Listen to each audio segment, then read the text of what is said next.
everybody out there on the YouTube TV network, you know, the world's #1 video network, YouTube. And it's me, beautiful Black Hole Stef, and of course, Stonerdude. Yes. 420 in the house. And it's good to be back with you.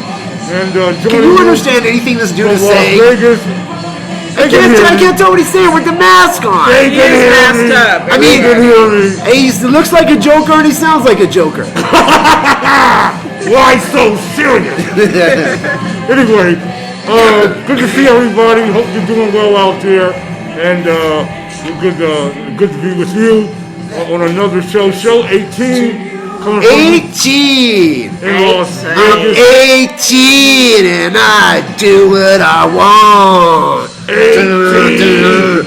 Alice Cooper, 70s. Yeah. Hey, speaking of 70s, tonight I wore my awesome Kiss Destroyer shirt because it's a 45-year anniversary. Can you believe that? 45-year.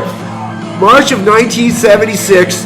Kiss Destroyer came out, one of my favorite albums of all time. Was a pinnacle album for Kiss because that was after they did a live and their careers were almost over as a live band, and the makeup, you know, was a great live show. Their careers were almost over. They were almost over. They were gonna throw it all. They were done. They were gonna quit. They were done. The record companies were done with them. And then they went out and recorded a live, the double live album in 75. Right. And all of a sudden they skyrocketed as far as popularity because it brought the audience closer to their live and that was show. The album after and this is their first produced money album after a live. Okay. And then the rest is history. Yep. You know, they got so many videos of Kiss on YouTube. I mean, I've seen them all. Documentaries. Right. You know, Kiss Unmasked, Kiss, Animalized, History of Kiss, Kiss Story 1, 2, 3, Kiss this, you know, would you like to kiss, you know. You know, the original Kiss, the real Kiss, the early 70s Kiss, I always thought about the Raiders because their colors were silver and black. Right. All silver and black. They didn't start mixing in the colors and all that till later when they started kind of they went more disco. And more Vegas show act. Right. But the original Kiss was hardcore, real, raw rock and roll, wanting to make it silver and black, and the makeup, of course, and Gene Simmons with the demon. So anyways, I had to make mention. I'm a huge Kiss fan. I learned how to play drums to Peter Criss early as a child, and I'm still doing it. 45 years of Kiss, man. I was never a Kiss fan. That's why I'm not so excited, but that's cool. Yeah, you know, represent for sure. Well, you know, we're talking this show a lot about. Just like you like to represent. We talk about independent business and marketing and all that type of thing here on this show. Kiss and Gene Simmons and Paul Stanley, and they were in the forefront of just big marketing. You know, I mean, Kiss lunchboxes. I remember I used to play the Kiss pinball machine. Kiss notebooks, Kiss pins, you know, all the way into the 90s where they had Kiss coffins. You can be buried in a Kiss coffins. There's Kiss liquor. There was a Kiss golf course out here. We wouldn't play it out of here at the Rio in Las Vegas, there's a Kiss mini golf. Kiss is a super So when you come out to Vegas, make sure you go to the Rio. It's a super Check brand. that out. The Rio. Yes. But anyway. Real quick though, Raider Rob, why the mask tonight? I don't get it. Everyone, did you know that they're relaxing? The mask. Well, how could you not? I haven't stepped into a RaiderFan radio with him the past 20 years. I've never seen him. I mean, the world is getting more cured right now. They're relaxing. Right. When the rest of the world is relaxing restrictions, you're more restricted, and you're Raider Rob, so I'm blown away. You have said it perfectly. Relaxing, and yes, they are. During the height of this pandemic, and since we've been dealing with it here in Vegas of January 2020, since January 2020, it was kind of like us locals had the run of the city to ourselves. And for me, I'm an overnight cat. I don't keep the same hours as a lot of other mugs, you know, whether it be work or pleasure. And so there hasn't been many people here in Vegas. I don't go down to the strip much anyway, but there were, you know, a great hiatus of not having people on the strip. So it was cool to go down there while this thing was going on. But I had to go down there today to do some business a few hours ago. For about an hour and a half, I was down there taking care of some things. And you're right, things are relaxed. People are back in Vegas, and I walked right, parked at the Treasure Island, and walked out onto the Strip, Las Vegas Boulevard, and there are people everywhere. It's like it's back to pre-COVID foot traffic and people out there, And so it just took me, aback a little bit. It didn't take me aback in a negative way, just that it was kind of like, oh shit, it's been real clear, for the last 15 months here in Vegas on the Strip, the times that I've gone down there, and then I go down there today, and a time of day that I don't really go out, and it just was like, people with no masks on, people got their shorts on, the chicks are out with the titties. Yeah, Vegas! Woo! The lights are back on. You drive up and down the Strip, and you get past the Caesars, one of the real telltale signs was Gordon Ramsay's Hell's Kitchen. Right. Is it back open? It's back open. Wow. The lights are back on it. I watched that. Yeah, but it's a radio show and I can't hear what you're saying. They can hear me. We'll see. The people can hear me. I was wearing this as a precaution. I'm fine, and Stone's right. So it annoyed you out. It didn't annoy me out. It was just that they now got the psychological going. So I call it the psychological switch. Yeah. And now I understand. Right now, this is a pretty much appropriate. The odd thing is that you are wearing the mask again for the first time. You are noticing these changes of people coming back to what we would call our normal, our old normal. Right. So you're obviously not the only one right now that's experiencing. Right now, people are lining up for their shots all over the world. I don't know why you would want to do that. I'll be the last in line, of course, but point being is that's what they're doing. So there's certainly a climate of seeing things going back to the way we want them to be, but yet all these precautions and different kind of, like you said, psychological aspects. Yeah, because we all got our own beliefs, and we talked about some of them here on the show, and, it's no secret that we all kind of, live in a sense of, questioning. We're from Generation X. We question shit. We have a conspiratory reality mentality, okay? Because conspiracies are real, okay? We could all three be charged with conspiracy. So conspiracy is a real thing. Right so now. don't let nobody tell you that there is no stoned. such thing as conspiracy, and you're just a theorist, okay? I'm a conspiracy realist. And so I have my own thoughts about what happened and what I believe and all that. I've been fine, and you guys have been fine for the last year. I think we're fine. But again, like Stone said, it was just walking out there and seeing everything kind of back to normal. People without masks. People were coughing. People just, rubbing up on each other. There's no social distancing. Where I was at on that end of the Strip. It's back to normal, basically 60%. So you're basically doing this to keep us safe. Yeah, in a sense, just thank you, Raider Rob. What is it when he's saving lives? He's quarantining on the show. I'm semi-self-quarantining. Mm-hmm. Just that's a precaution. That's all. But yeah, I'll probably pull this off because I'm sweating like a fucking house. Proof that it's man, sun's coming out. Right. With the mask. But that's what's up, man. Well, be safe out there. Welcome, that'll help your COVID. Well, this is a cough right here. That'll cure what ails you. Speaking of that, just before you move into the comments, go ahead. There is a new report. I love to look at a website called healthimpactnews.com. And on healthimpactnews.com, they're telling you what's happening with the virus, blah, blah, blah. But basically, cannabis, the new study in the University of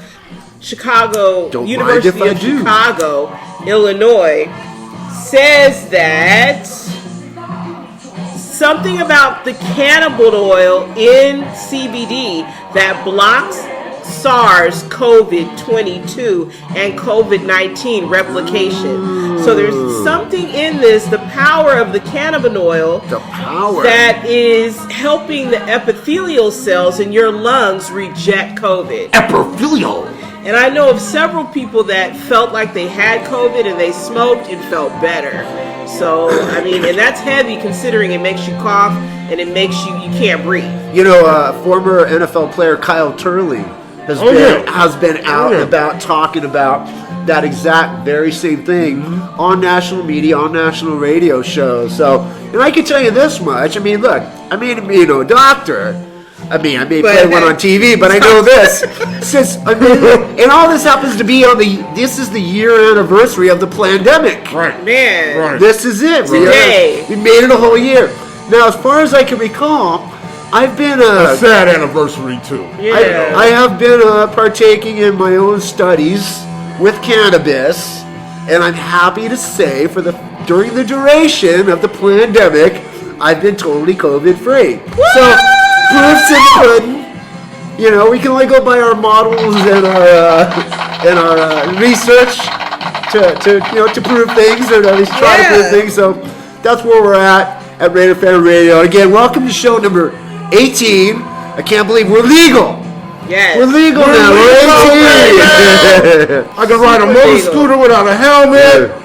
And of course, and now one of my favorite news segments of the show ever since we started in a year of the pandemic and a year of doing RaiderFan Radio back on YouTube. And of course, you can like and subscribe and comment.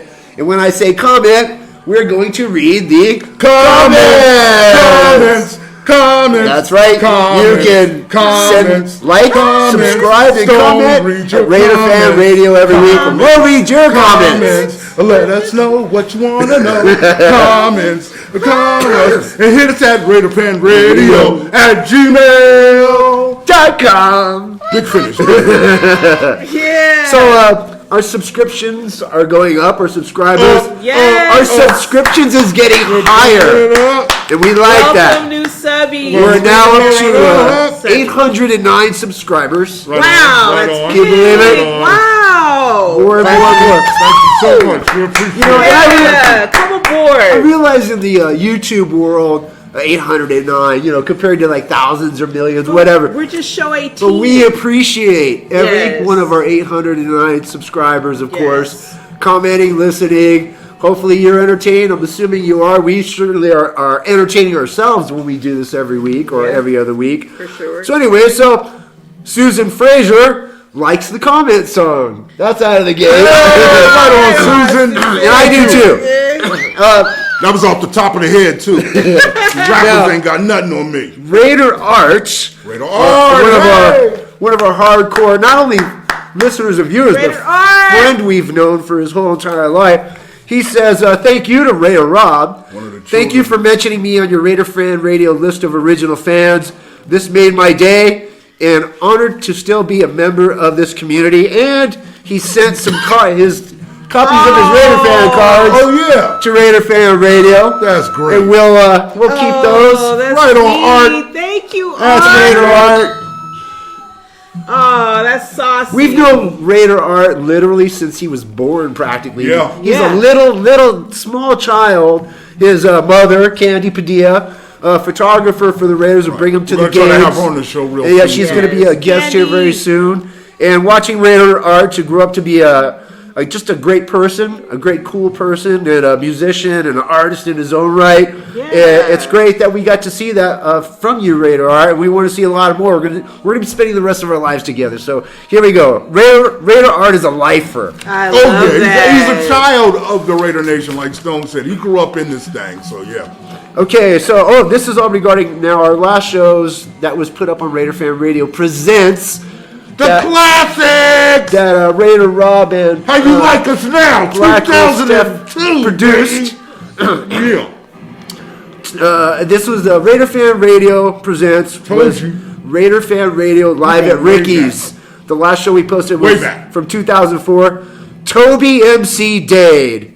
He commented saying, Rick James, rest in punk funk, way back. Oh yeah. Don't know of a podcast this far back, meaning RaiderFan Radio. So it's cool. Yes, thank you. We appreciate that. We've been doing the dedications, which we will be doing tonight as well. Doing some dedications, later on the show, we've always dedicated to our not only our heroes, but just people that are definitely worth speaking of, mentioning, and historicizing. Is that a word? I couldn't believe that it was that long ago. I'm like, what the heck? It's been since 2004 since Rick James has left this planet, but it doesn't feel like it. It feels like, I know. Because it's music, when you hear his music and you listen, It just and when you're living it brings you too, back. when you're living this, what we're doing too, and then you're juxtaposing that a lot with our life experiences that we share on the show, and we do a lot of reflecting on the past and what have you. Being able to see it so vividly like we did and having lived it, and then you're now in a medium where you're talking about it and replaying your life and what have you at the same time. You don't trip on it. The years do chalk up. Yeah. Because we've been doing so much. Time definitely flies. So when you finally get a chance to kind of get comfortable like we've been blessed to do over the last few years here in Vegas and really reflect on our lives, you look back and go, wow, Stone, 45 years ago, he knows where he was.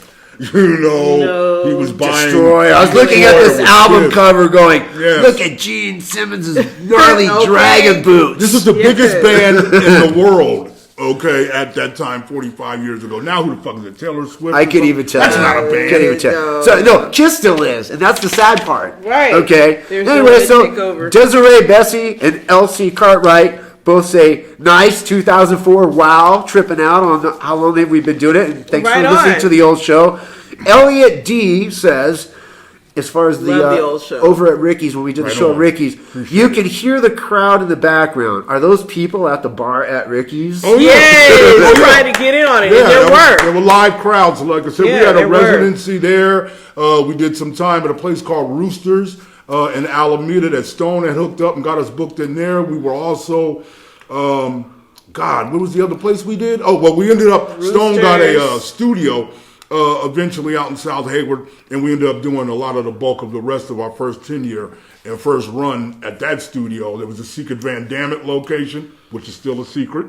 And, but where it was clandestine. But Ricky, but referring back to Ricky's, go ahead, and were those the people at the bar? Yeah. When I look back upon that, first of all, the answer is yes, as we all say. But at the same time, I'm thinking back, Ricky Ricardo, God rest his soul, rest in power, and Raider in peace, Ricky Ricardo. He basically said, you guys could do it right in the middle of my show floor room, the restaurant, the bar. Yeah. So we would do shows, hanging out. We would have the kind of a section of the room. Ricky would always give us a little space. We would hang our banner in the background, and there'd be people at the bar hanging out and drinking, watching games and things like that. And then, of course, we would even bring them on the microphone and have them as guests as well, which we will be doing through the brainchild here of Black Hole, beautiful Black Hole Stef. As soon as the new season starts, we're going to try to get some kind of residence here in Vegas, so that when Raider fans come to Vegas, we can all hang. Of course, that's the plan, Stan. Marcel Dorito says Chucky could write a check from that $100 million to save Ricky's. So okay, that's real. That is real. I have a feeling that Tina Ricardo. I don't know this. These aren't words I know for sure. I can't verify, but I have a feeling that some of those folks back in the Bay are going to end up in Vegas here pretty soon, one way or the other. Well, Tina was a great supporter of John Gruden's his first time around, and even went against the Raider Nation in a sense, not so much in defiance, but when he went to Tampa, her loyalties, and she had become so friendly with him and his wife that she still... She wore Tampa Bay Buccaneers gear in Ricky's. At Ricky's in front of every Raider fan, and she told them all to fuck you. She did. She told me fuck you, because I was like... Told me too. Tina, I don't care what you got to say. I was like, I got nothing to say. Now, also in reference to that comment, John Gruden did say on the air here not too long ago when Ricky did die last year that... Basically, he was in contact with Tina, and they are working together. And just they got something. Their friendship is working together to hopefully put her in a good place, and that would be good. That would be good enough for me. Margaret Milness says, "Real Raider Talk 2004 is a classic." Talking Woodson signing bonus and referring to the things we were talking to about the day. People were making comments about Kerry Collins and. One of my the dude that I used to boo the fuck out of every weekend.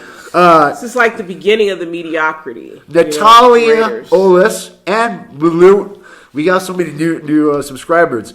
Malowinski Lucas. Malowinski, he's been on before. Malowinski Lucas. You read him the other day. You got it right this time. That Malowinski Lucas said that the calls we used to take were What's cool. up, Mal? The calls were cool, hard as fuck. Those were his words. Right on. Annika Ellison says a Ricky residency is lit though. Okay. Oh wow.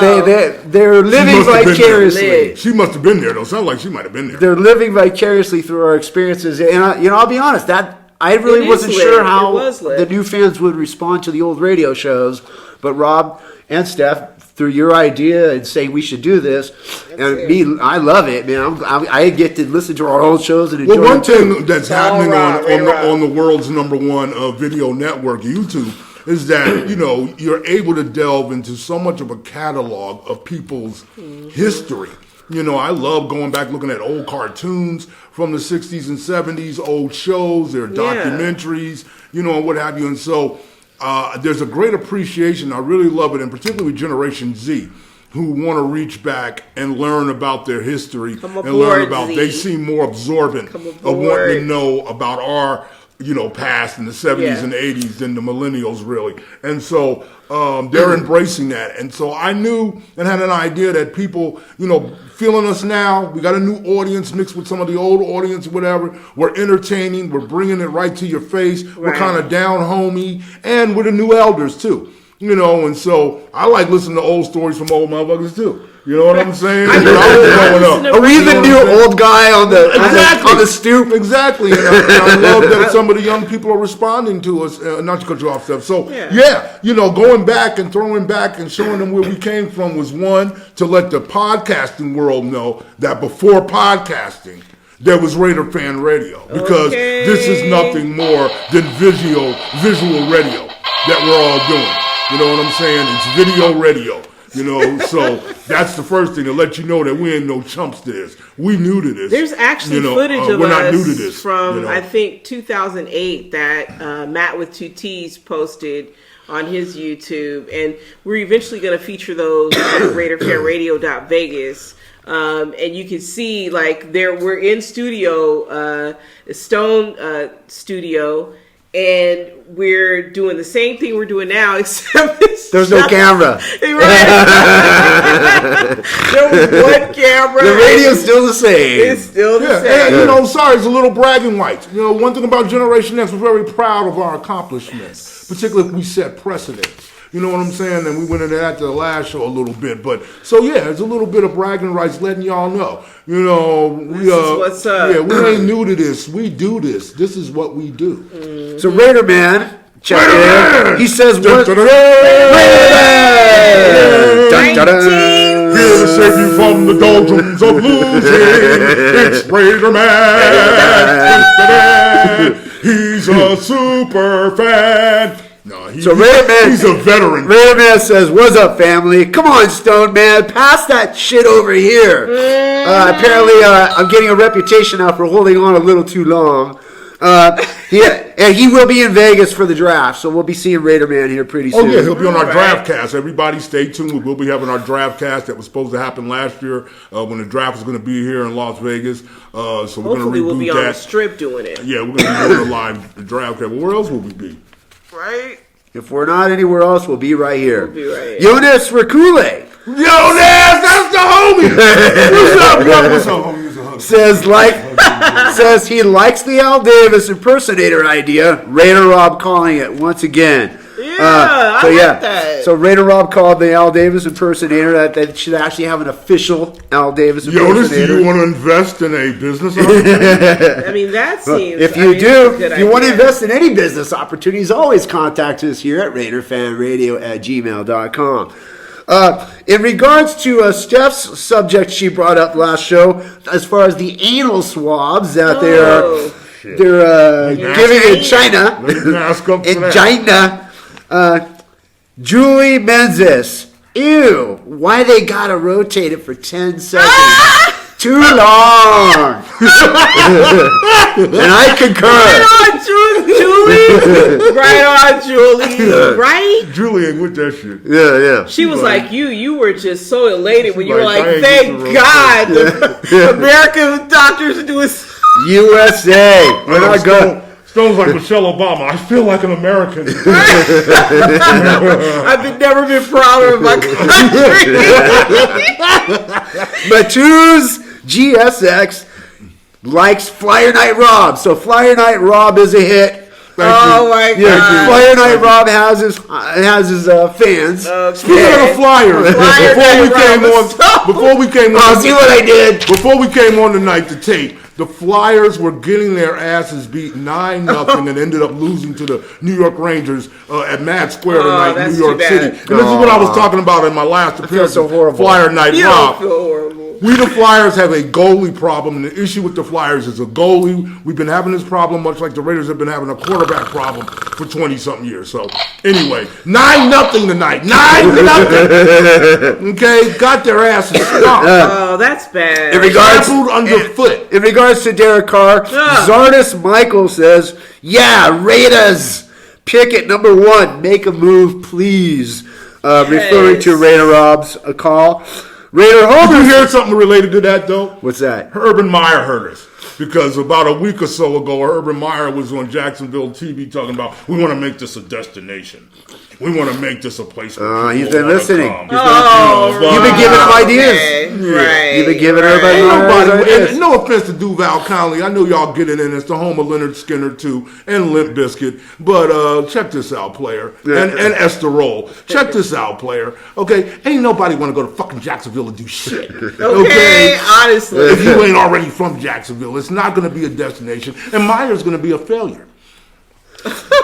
So Raider Homer checked in. Raider Homer checked in because Rob said that if we go with Derek Carr, we'll be 6-10. Raider Homer says 10-6 with Carr. He's sticking with Derek Carr. Can we trade his little ass? You want to trade Raider Homer? Can we trade Raider Homer to the Lions for one of their fans, Lion Ken or Motown Murphy or somebody? You know what I'm saying? This Derek Carr shit, I'm not about to keep fucking with y'all. Agata Weasley says, I want Trevor Raider. I don't have Carvid.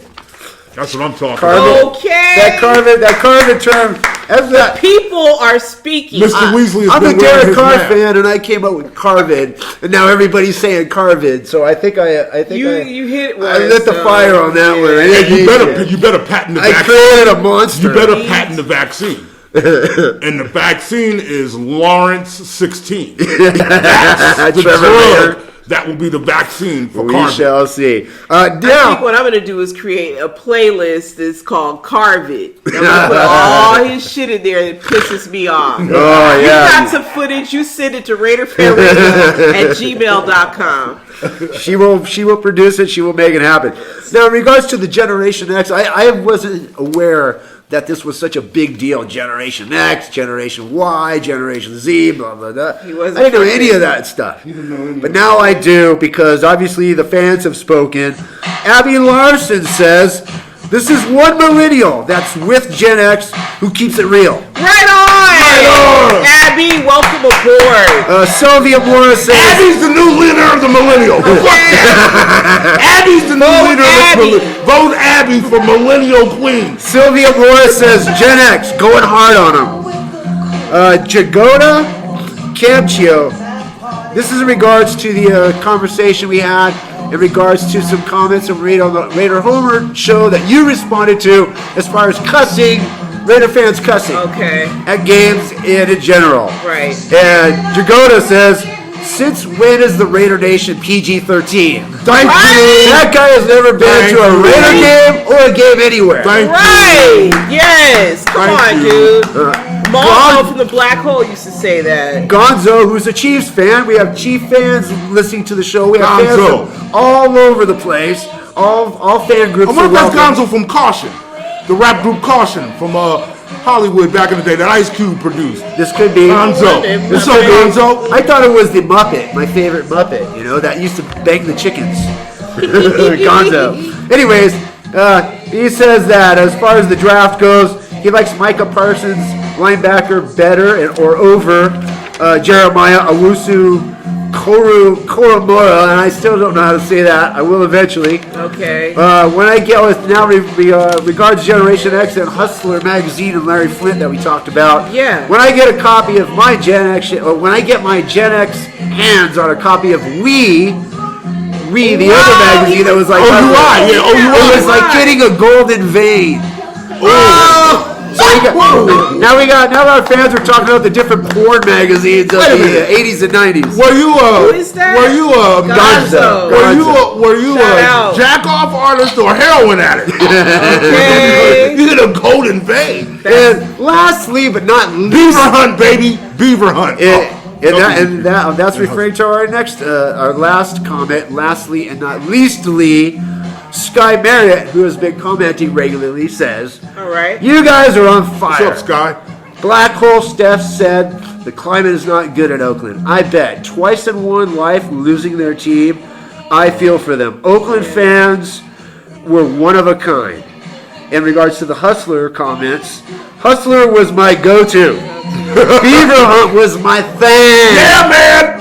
hey, Stonerdude and Rob's car exchanges are too funny. Stonerdude not budging.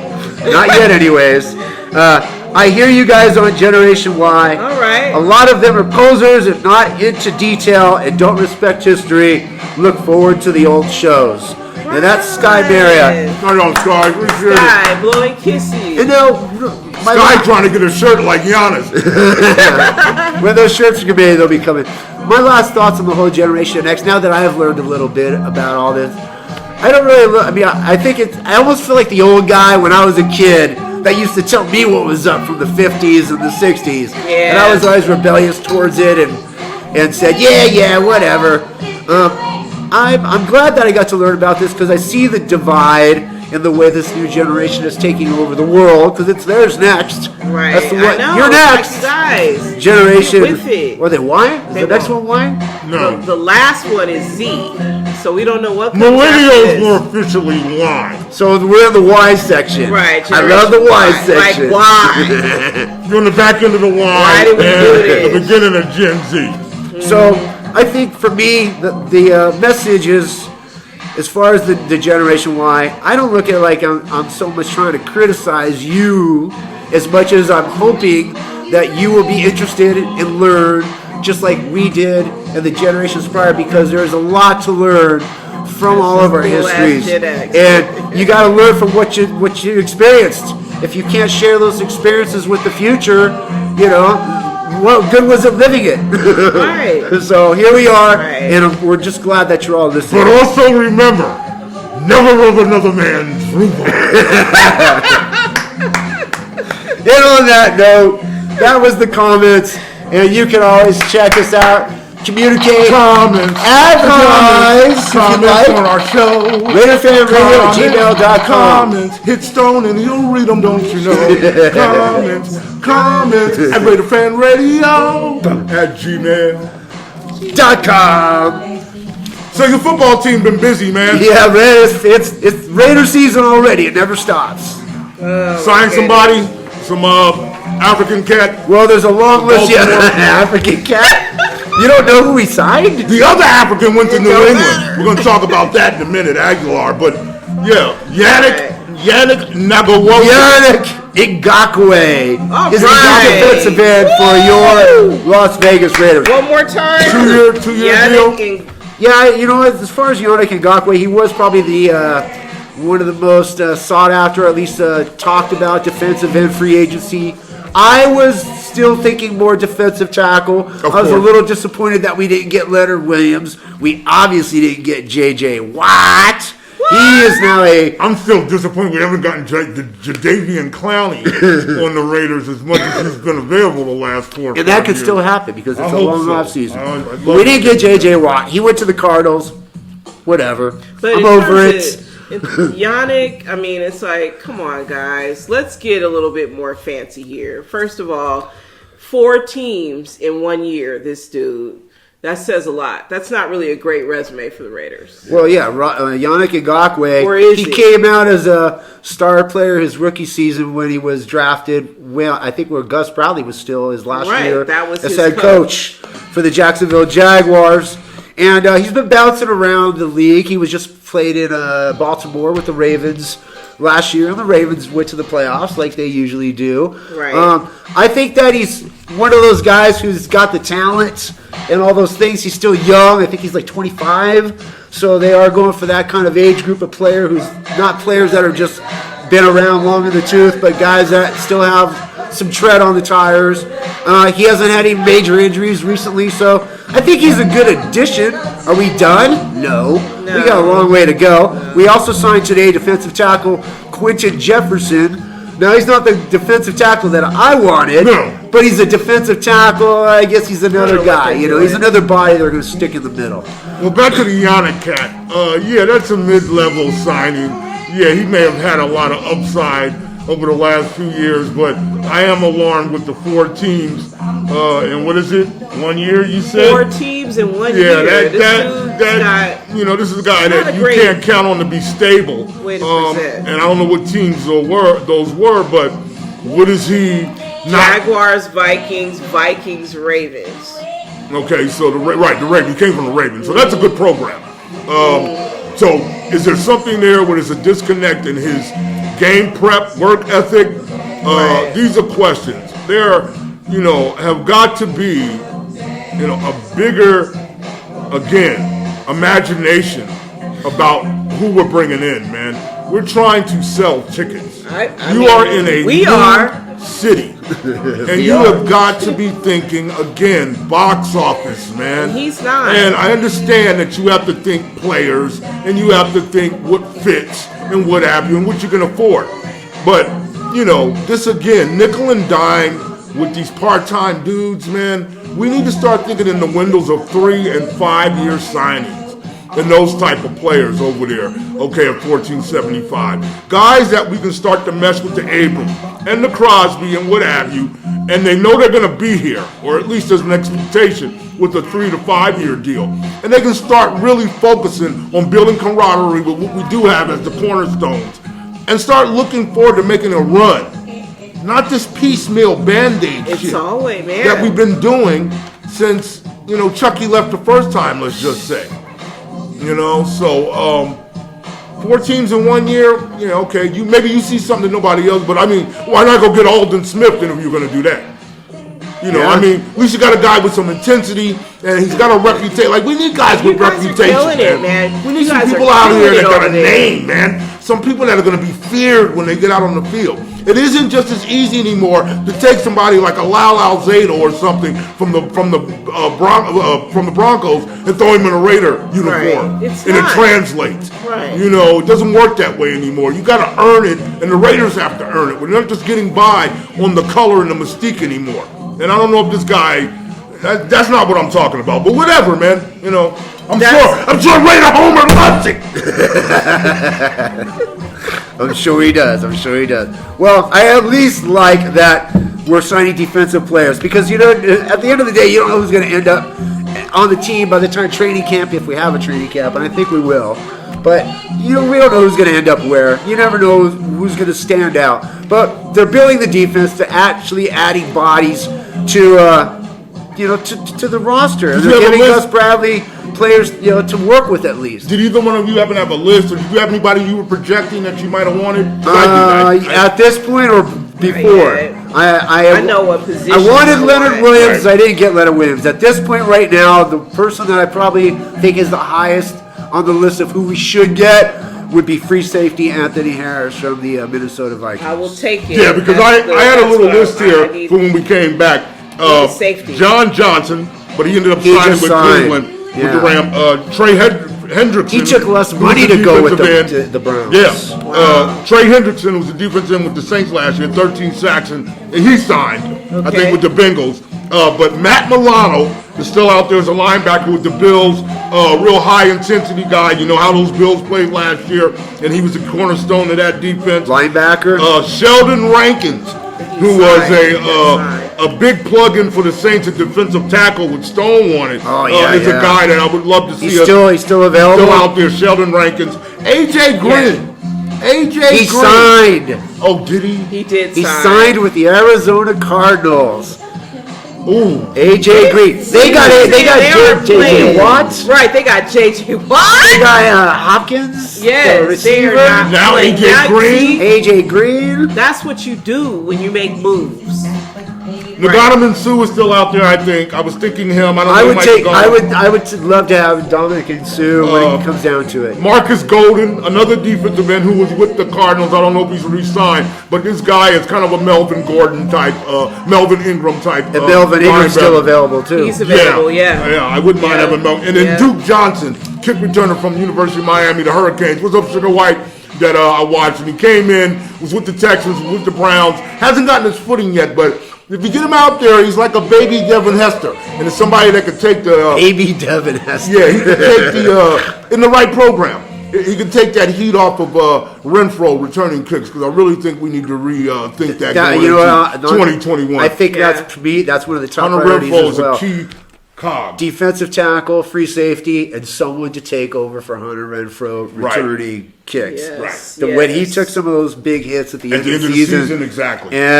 Some of those could have been not only season-ending injuries, but career-ending injuries. Right. Career-altering. And you're like, why are you doing that? And he's supposed to be one of our main guys on offense. Right. It's like, why would you take that risk? Right. It's showing that, there are a lot of comments all over the internet about Chucky and Mike Mayock. And, is this really, what kind of comments? Comments where it's like, you should be fired. I mean, those are starting. They're calling for Chucky's head. Really? It's for the record, I'm not. Again. But they are. Not they, but they. Not you. anyway. Some of you might be. I'm close because you keep with this whole, and then you come out with the, I'm joined at the hip with Derek Carr. And it's like, that's your problem. When have you ever had a quality quarterback under your tutelage? If you look back to your time in Tampa Bay all the way forward, really, who has been your star quarterback? Can you handle that? That he grew from the ground up. That he grew. Yeah, like Sean King, Chris. What was it? 7 years of that quarterback camp shit he had on ESPN? Right. That's what I was talking about. You know what I'm saying? And he gave out some great tutelage. Who's the quarterback that got the spleen? Chris Sims. Chris Sims. Yeah, he's on Pro Football Talk now. I watch him now. He's doing a lot of talk. Well, this is what we're talking about. And he had, you said it, Sean King. Bruce Gronkowski. Bruce Gronkowski. Which I liked as a Raider, but, Of course you did. You like fucking Rich Gannon. And and there's a lot of Raider fans like that. I get it. But when you come from an era like the grit, the guts, watching success repeatedly, it's like you're watching now. You're watching the Raider football. Well, when you're watching a lot of the Raider formula incorporated into today's game and see that we're not matching or equal to that. Like I said, the Chargers get their shit together in L.A. Still hoping to go back to San Diego, though. Justin Herbert. They should. Justin Herbert is going to be the shit. Right. And we're going to have to reckon with him and Mahomes. What Allen is doing in Buffalo, stretching the field. Second and 15 taking a chance. First and 10 coming out gunning. A lot of teams are doing that again. I don't want to keep beating a dead frog here, but that's Raider football, man. We branded that shit. So yeah. I am happy that they now, what's up with the Russell Wilson shit? Okay. Wait, real quick. I just want to wrap up the defense. Yeah. The one thing I am happy about is that we did re-sign my boy, Nicholas Morrow. Right. He was on the free agent market. He could have went out and signed somewhere else. But, he's one of those guys. He worked his way up the ranks. And he was, I believe, the end of the former coach that we had before John Gruden. Jack Del Rio.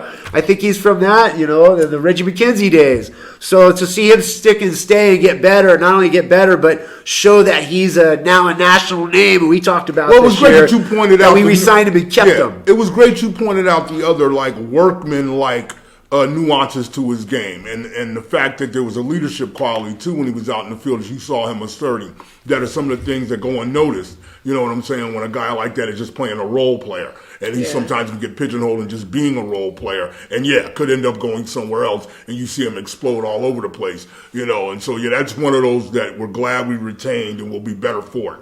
You know, having retained him. But what's up with this Russell Wilson shit since we had been away? He had on his list 4 teams he wanted to be traded to if Seattle wanted to trade him. A lot of rumblings up there that he's not getting along with Pete Carroll and he wants to get out of there. So Las Vegas was one of them. Dallas was one of them. The Saints was one of them. And the Rams. No, it wasn't the Rams. Was it the Rams? It was some other team. Either way, the Raiders seem to be the last on that list. As far as teams that need a quarterback. More importantly, Stone, he knows a Super Bowl winning quarterback. Number one, I like the balls. That's pirate-like. Where he's like, I'll come take you. I'm not going to tell you. You're a Derek Carr fan. He knows, and I love the pirate in him that says, I can go take another guy's job on the He's gallery. breathing on me. He's doing a strip all day. He's got the mask on. He's sitting on my face. He said, fuck it.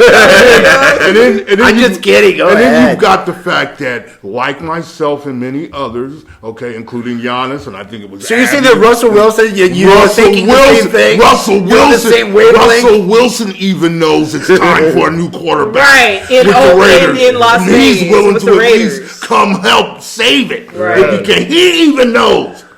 So now that we've brought up the quarterback situation, I want Trevor Lawrence. Okay, I want some that's what I spectacular to am. happen. But you know what? I'd take Russell Wilson. Right. I would take Russell Wilson in a heartbeat. He's a Super Bowl winning quarterback. That's enough said. Yeah, there you Okay, go. as long as he doesn't come down here and Gruden goes to tweaking with him and all that bullshit. Gruden ain't doing shit. What Gruden's doing is getting rid of his offensive line. He is in another period of disassembling what we have and rebuilding. You know, and this is what I mean by who are you trusting to really run, you know, the Raiders with the Raider mentality, you know, because both of them are extremely conservative and never go after, you know, the big time type of athlete that would do well in all systems of Raider. So I wonder, and I know all systems Raider. When you get turbines to speed. When you get rid of Rodney, very valuable piece. Hudson, your center. I mean, that says a lot. But what it's he went to the Cardinals. Right now, he went to the Cardinals. Yes. Well, back to the that Cardinals. dude. That dude. Kyler Murray has got. They built a team. They're building and built a team. Big shit. And here he is. Remember, Cliff Kingsbury was a candidate that I had said years ago I wanted to possibly be a head coach for the RaiderFan Radio exclusive. I don't know how many times John Gruden has talked about how valuable it is to keep consistency with the offensive line. You know, and then you say that, and then you flip it, and you take 6. You know, people that have been with us 6 years and longer, you know, and that know this offense, have learned whatever it is that you've come in and mixed up. All of you coaches in the last 15 years, you've come in and you've done things that have nothing to do with Raider football. And here we are. Now we're rebuilding our offensive line again. Why? He wanted out. He was like, I can't deal with Derek Carr anymore. I want freedom. I see where the problem is. And that's why I think he asked to be released. Because why would you take a cap hit, you know, when you know that, you know, you're paying double money to let him go. So I think he was just like, enough. I can't take it anymore. I don't know. That shows that they don't have the right plans coming into 2021. Well, Gabe Jackson is now gone. They released him. And they did restructure Denzel Good. Good. So he's sticking around. And, look, he's sticking around. But another now back to your Russell Wilson discussion, because I think in what you just said, and again, I'm the Derek Carr backer, the fan, or the guy that's at least been saying we can win with Derek Carr. But as far as timing goes, okay, let's talk about timing. John Gruden is now going into year 4 of a 10-year contract. In other words, it's almost halfway over. Right. Time is ticking. Okay, you already got now. You just lost Devontae Booker, who signed with the Giants, who established himself as a good backup for our guy Josh Jacobs, and you also decided to part ways with Nelson Aguilar, who was your top receiver last year. Why would you do that? They did go out and get another guy. Aguilar left because he got sick of them overthrows. He was like, I'm done. And Carr with that bullshit. So, yeah, he's like, Cam to... Here we are now where Russell Wilson wants to get traded. He's got his eyes on the Raiders. You know now he's probably talking. They're having discussion. It was the Bears. It was the Bears. And the Bears just signed again, Andy Dalton. all these other teams, those of the 4 teams, the Raiders are the one left over that there's a lot of still discussing. There's a whole month and a half away left till the draft. So timing is everything. If there is a time to do something, right now would be that time. How do you feel about Russell Wilson being a Raider? I would like it. I think it'd be a great idea and a great way to establish the Raiders as, yes, we want to win now.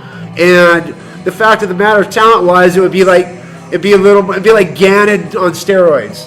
In other words, you would have a quarterback that's smart in his veteran stage of his career. So 10 interceptions in the Super Bowl. Right. Gannon on... The fuck is wrong with you? What the fuck are you talking He's about? always trying to find Gannon. I mean, his athletic ability. He would use his legs a lot to make plays. You want to lose too. He would scramble and he would make plays on the fly. And he's also got the arm to hit guys downfield. And like you said, he has one. Yeah, I'm a Rich Gannon fan. I know. Listen to that old show. That's what came out. I did a Rich Gannon fan. I used to watch Rich Gannon in awe sometimes. Looking at the way he orchestrated the offense. You're a fan of mediocrity. The way they scored. You're a fan of mediocrity. They won a lot of games. 2004, he's saying the same shit. Hey, since 1983, since the Art Shell year where they went to the AFC Championship and lost against the Bills.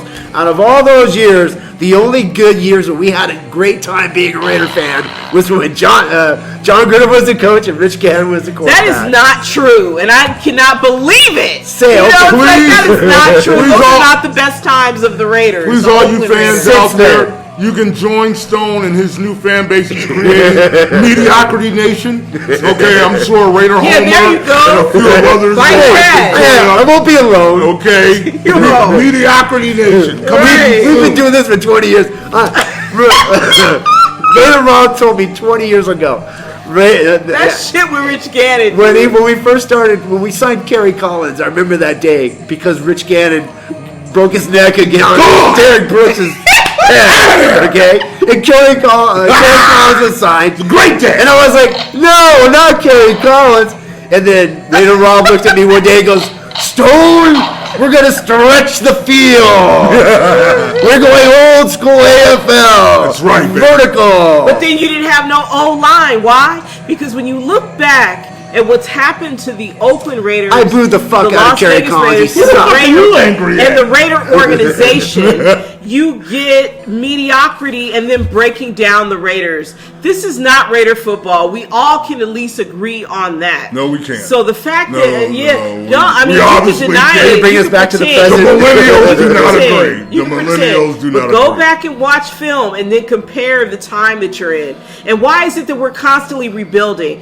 We have to watch the fact that there are not people that are loyal to Raider football inside of our organization. This has been sabotaged. Tim Brown called it that. And you see what he did. I mean, this is deeper than... I'm not ready to call this a sabotage. I'm just ready to call it why aren't we winning? Why do we go after the worst? A lack of imagination. Well, Yannick's not the worst. Not the worst, but, he's just a marginal player and a fill-in guy, like you pointed out. It's not 4 Davis years football. on one team. Russell Wilson, that's a big get. And it would work great offensively, but like Stone's been preaching for the last 4 or 5 months, defense is still an issue, and it's still not convincing enough to roll out there with the team we have and believe we have a defense that can also help you win 11 games or 12 games confidently. And that's the type of imagination and the type of goal setting that needs to be filtering out of the Raiders right now. And it's still this marginal shit that's coming out of them, and it's this Band-Aid type football, and so I don't know. I'm going to try to be positive, as Mark McGuire would have said in the congressional hearing. I'm going to try to be positive about this whole thing. You're not going to think about the past. I'm here to talk about the future. Not here to talk about the past. I'm here to help the kids. I want to help the kids. That's what I want to do. I love not really here to talk about the past. Okay? I want to be positive about the future. Sorry, I'm angry Oakland Raider fan, even though. No, it's okay. Well, you certainly angry. I'll tell you this much. As far as the discussion of Russell Wilson, this is the most I've felt engaged in the conversation, because frankly, I've pretty much kind of ignored it for the most part, thinking that really wasn't in the cards. But back to what I just said, and to wrap that up, timing is everything. We got a whole off season now. Free agency just started. There's a lot of moves to be made, and there's a month and a half before the draft. And speaking of free agency, fuck the Patriots, okay? And you cowards in the NFL, okay? And all this. That just 1 year removed from this clown, Tommy boy, and him and Gronk going down there with that fixed ass bullshit in Tampa and winning the Super Bowl. Everybody's now talking about, oh, should we be scared of Belichick? Now that Belichick's been wounded, he's going to come back with a scorched earth philosophy. You know what?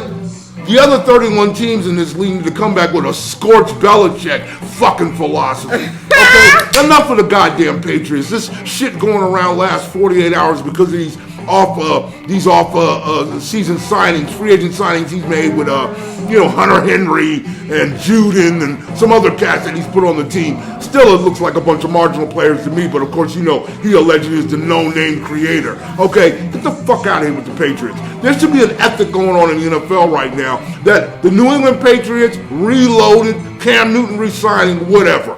We're gunning for their ass for the last 20 years of bullshit that we've had to put up with those asses getting favoritism from the NFL and getting away with cheating on the field and being cheated for. Okay? Enough with the fucking Patriots. No, ain't nobody scared of them. Better not be scared of them over there at 1475 in case we meet them in the playoffs. Okay? Enough with the Patriots.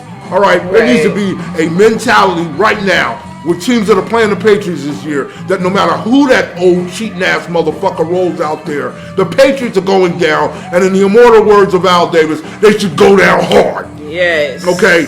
Period. I'm with it. You know? Yeah, I see it. All these little cowards on ESPN and all these different places, crying and whining, oh, God, Belichick with those signings the other day, he's reloading, everybody be scared, the Patriots are going to be back. I'm a lot more impressed with the Arizona Cardinals right now than I am and the Detroit Lions, too. Even the Detroit Lions. Yeah, my little Motown kitty cats the Arizona Cardinals. Man, the Cardinals are doing it, man. They've been trolling us for years. If you remember going down there for Cardinal games as Raider fans, traveling down, and man, we got we got a little desert rivalry going with the Cardinals now. It was a tough environment. Arizona, Las Vegas, Yeah.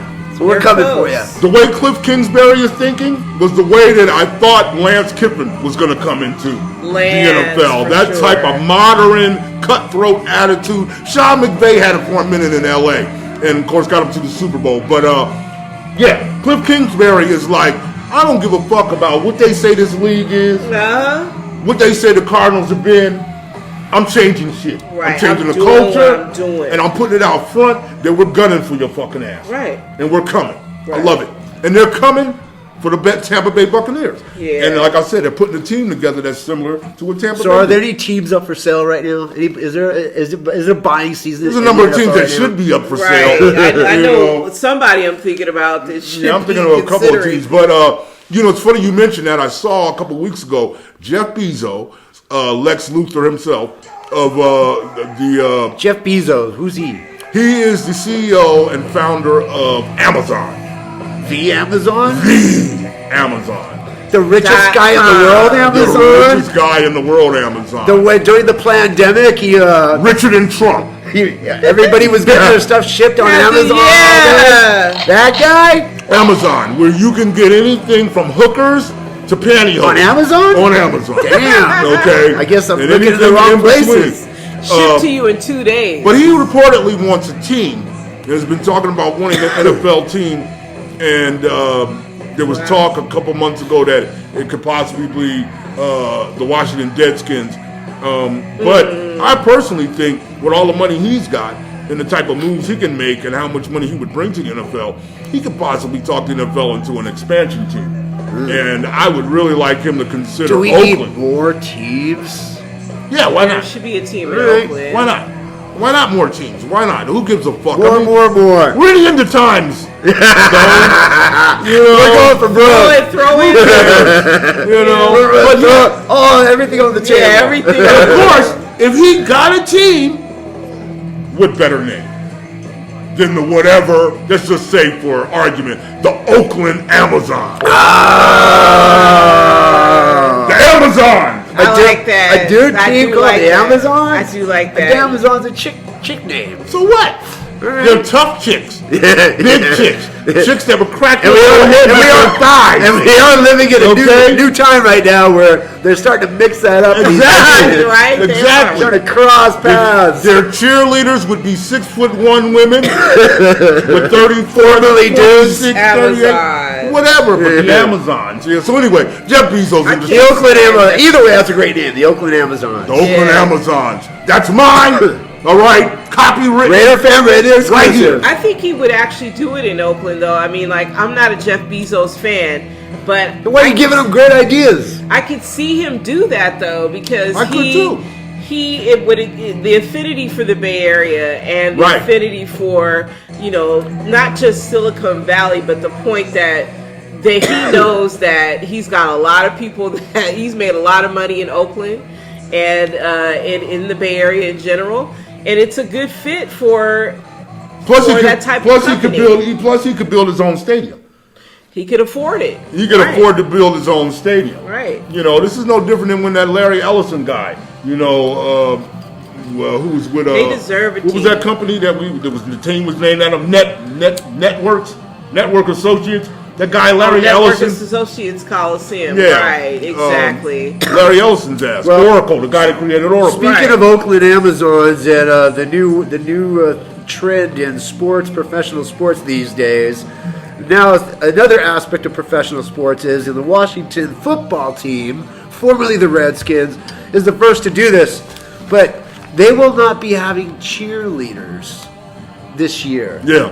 They say that that's putting women or females in a gender-centric role. No. So they're the first of that. And not only are they the first to implement that new way they do things, of their new business motto, but they're going to try to mix it up with dudes. No. Like colleges. College dance. Like guys, dudes and chicks doing the dance routine. Cheer squad. Yeah. That is... okay, I won't say Black Hole Stef, you are a girl. You're a female. Mm-hmm. You're the beautiful Black Hole Stef. How do you respond to that? Because I love cheerleaders. Yes. It's the best part of I love cheerleaders. One of the best parts of football. At one time, the Raiderettes had the most beautiful. The Raiders had the most beautiful cheerleaders. The Raiderettes. Shout out to the Dallas Cowboy cheerleaders, the Cowgirls, the Chicago Honey Bears. My thing is bring back full-figured cheerleaders like in the 70s, 60s, and 70s. Thick women with big asses, top heavy up here. I mean, mix them in with the skinny chicks, and mix them in with the ones that like Eda Mae and all that. Like Hustler had the beaver hunt, it was the everyday girl. Yeah, just mix it up. I think that is just really, you are just don't know how to have any fun anymore, and that is such you don't know how to have fun anymore. And really, that's a beautiful thing. It shows our talent, our beauty, our assets, our assets, I look our at ability. It like more women are losing their jobs to more men now in that situation. Well, yeah. It's going to take a few jobs from some ladies, Yeah, it's going to take that but this is, it's beyond it's cheerleading, it's dancing, it's a talent, it's part of the sport, of all sports. It's promotion. It's promotion. And they need to get paid more. Yes. We've had these scandals over the last few years about the pay to cheerleaders and how they've had to deal with all kinds of different type of on-job harassment and, of course, sex harassment and all that, but truly underpaid because they're a big part of the promotional and marketing of I've the professional had friends that were sports team. Raiderettes. Me too. They yeah. love. Yeah. I know all of us, and they love doing what they were doing. They love the calendar that they do. You know, they're proud of their bodies. They worked hard on them, and they're out there to cheer for the team and support and rally the team. I tell you, I work hard on them too every day. Let's get out of here. That's what's up. I know that's right. Well, you know, this is all related to more of the things we want to talk about tonight. You know, it seems to be now that they're mixing it up with the dudes with the chicks and the cheerleaders. There's guys becoming women to play women's sports, and all these things are happening right now. We're living in what now is called the cancel culture. Man. Now, here's my question. First of all, enough of this shit. Who's the cancel culture? Like, in other words, who's the one doing the canceling? Exactly. That's Is there like a king of canceling that's saying, I hereby cancel this? And one of the things they've been talking about, all the things we and don't forget the shaming. Oh yeah, they shame you if they cancel you, and if they don't like the way you're doing, they shame you. Let me tell you something. There's a lot of truth shaming going on, and I'm Truth sick of shaming? that. All right, there's a lot of truth shaming going on, and there's a lot of real. Is that another new word for lying? There's a lot of real shaming truth going on. shaming. There's a lot of reality shaming going on, which means people that are talking and keeping it real, you're shaming on them, and I'm sick of that. So we need to start going after you motherfucking cancel culture motherfuckers, all right, for shaming the truth, okay, and for shaming freedom of speech. But go ahead, Stone. Well, one of the things I'm about sick of this shit. One of the things that whoever they are, canceled or is canceling is my whole childhood, and one of the main characters they've been talking about is Pepe Le Pew, the amorous skunk character from the Warner Brothers cartoons that we all grew up on. We did, anyways. I know I did, and who's basically here's the thing about cartoons. Just in case you didn't know, I've been making cartoons since I was born. Okay, I'm a cartoonist. I've been drawing, so this means a lot to me when it comes to the criticisms of trying to cancel satire or even stereotypes. The bottom line is that's how you get your cartoon character. Wow. It's fantasy. It's not. First of all, it's a character that you drew, and you put in your ideas and thoughts into it. And now, maybe everything isn't for everybody, but to try to say that you shouldn't do something or you shouldn't show something, it takes away all the freedoms. Man, fuck you, cancel culture, motherfuckers. Him and that diplomatic shit. It's a fucking hopeless romantic skunk. Okay? The joke is he stinks. And he has confidence enough to go after. He's very touchy-feely. Right. Okay? But that used to be all right because women weren't as sensitive as they've been made out to be. Okay? Yeah. And secondly, he's a cartoon skunk. That's what I'm saying. He's a character. Stop! It's a cartoon. Who are you motherfuckers who ain't got shit to do? Whether you're conservative or with this PC police shit, okay? You motherfucking cops out here who got a problem, sensitivity cops.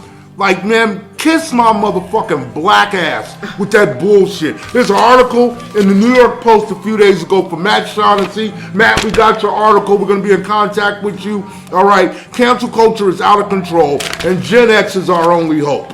Okay? Wow. There's a call for us. This is one of the reasons why we came back to do our show. Because when we were doing our show, we were getting lauded and applauded for being so open-minded. We were challenging KMBR and the Ticket 1050, these radio stations that me and Stone had gotten our name off of, that were conservative, that were a little more hampering and all about the host and not colorful and not outspoken and what have you. And that's what we are about. And that's what the Raider Nation is about, and Raider fans and the fan base is really about. The colorfulness of being yourself, the expression of being an individual and being proud of it, saying what you want and standing by it and feeling it and all that. And so, yes, there's a call for Generation X to come save the day. We're here. At least we are. Make this go viral. Hit that like button, please. Hit it again. All right, share us with the world. All right, because we're here. Because there is a need to spank these little young crybaby motherfuckers on their ass. I'm not going to be dictated by no 25 to 33-year-old telling me what the fuck I can and can't not do. Right, okay? Pepe Le Pew is a hopeless romantic because you motherfuckers don't know nothing about romance and love. You can't relate to him. Okay? He's a cartoon. all right, and his confidence in being a stinky motherfucking skunk, but still having the that's what's encouraged. Why don't y'all ever promote the encouragement of the story? That's the thing. You always talk about shaming and shit, all right? Encourage it. Take the positive out of it. Confidence. People need to have more confidence. Like, we got the confidence to tell you motherfucking cancel culture motherfuckers to suck a dick, okay? Get the fuck out of here with that bullshit. I hereby decree with the power of RaiderFan Radio that I cancel culture. All right. You are canceled. You and are terminated. Canceled. I like my Speedy Gonzalez. I like my Slowpoke Rodriguez. I like my cartoon characters that, yes, have a certain kind of satire again and stereotype to them, but I think we grew up pretty good so far. Yeah. All things considered. We saw each other and we honored our diversity. Fuck picking on a fucking cartoon skunk, all right? Why don't you start castrating these motherfucking perverts that climb in little girls' windows, like Polly Class 20 years ago, okay? Right, that's real. You want to cancel something. Like Amber. Why we got the Amber Alert. Why is that taking so long to do? Right. Cancel these fucking perverts out here. That's real. That keep snatching up little girls. They keep snatching up women. You know, you cancel culture motherfuckers is a bunch of bitter, okay, ill-evolved, all right, ill-evolved, ignorant, okay, and scary, fearful ass, no talent, no individualistic type of content to your character motherfuckers. They got a bunch of time to sit around here and want to cancel shit and call yourself having the power to do that. Okay, because of different themes in these damn stories or themes in these representations or what have you. Okay, they ain't got shit to do with you. And furthermore, everything Generation X like, everything we grew up on, you want to cancel. Right. You're trying to cancel Eminem. But Eminem was Eminem the candy? No, Eminem the rapper. Well, I'm talking about with Stone, because isn't there something with Dr. Seuss too? Well, Dr. Seuss.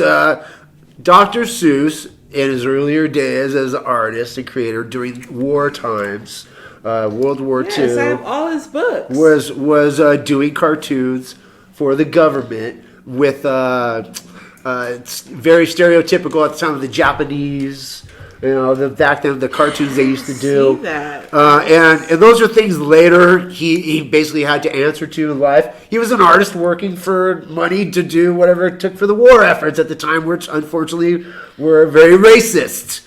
And that's the way it came across to the just newer generations that's looking back on it. And then they look at some of the art in his books along the way. For example, there's a popular one of a Chinaman with a bowl of rice. And they tell stories, but it's all in context of traveling around the world and seeing different cultures and seeing different types of people. They weren't done in a way to try to embarrass or demean people. Yeah. It was, again, that's what a and what you said, a cartoonist will take the most obvious things, right, and that's exaggerate stereotypical, and they just put it on a page. But what you said too, the war effort back, because what you got here is these cancel culture motherfuckers don't know nothing about history. Again. They're just going around looking for symbolisms that they don't like. But they don't really know that there was propaganda from the U.S.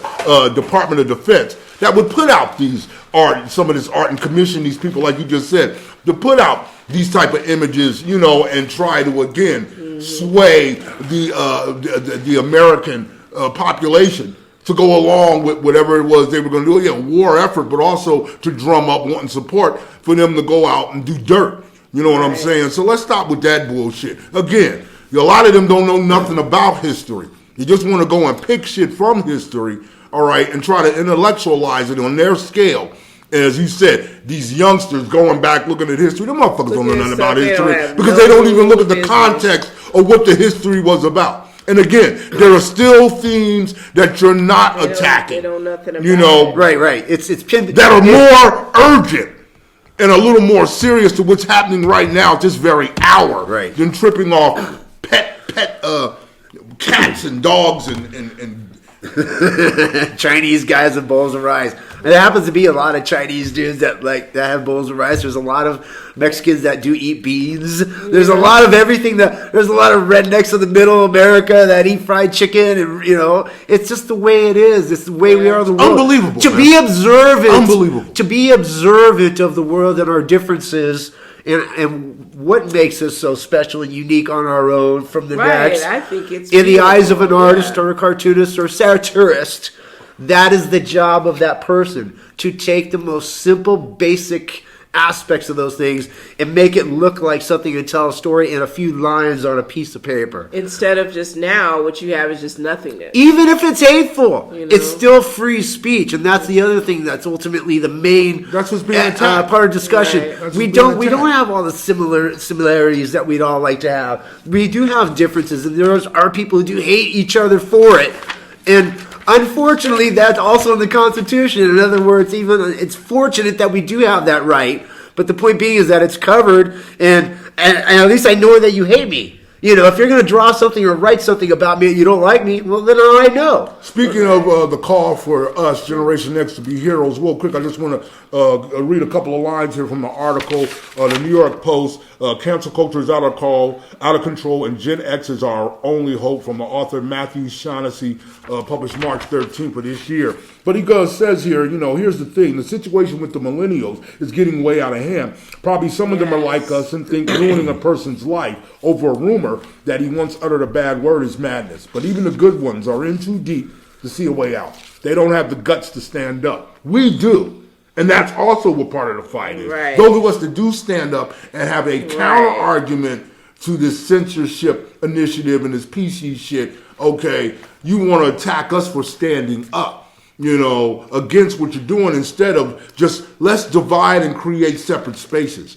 How is that? One thing that has to happen is there needs to be more Generation X produced platforms and networks, okay, and outlets for Generation X content. Maybe Jeff Bezos can invest in that. You know what I'm saying? Yeah, he is Generation and maybe he X. can hire, or any of you could hire RaiderFan Radio to work with you. If Gen Xers want to spare our own kids from having to live in a new East Germany these woke maniacs are trying to build, he's talking about you, cancel culture, we can't go on wearing our sunglasses at night, although I do, and we have to do something, we have to do it soon. He also said the Gen X childhood was built around a simple premise. The U.S. wasn't a perfect country, but living here beat the pants off of living behind the Iron Curtain. Right. Whatever else was wrong with America, people don't lose their jobs because of their political views. We don't rat on our neighbors when they have to criticize the government, and nobody has to worry about a visit from the secret police when they say rude things about sacred cows. So I'm just saying,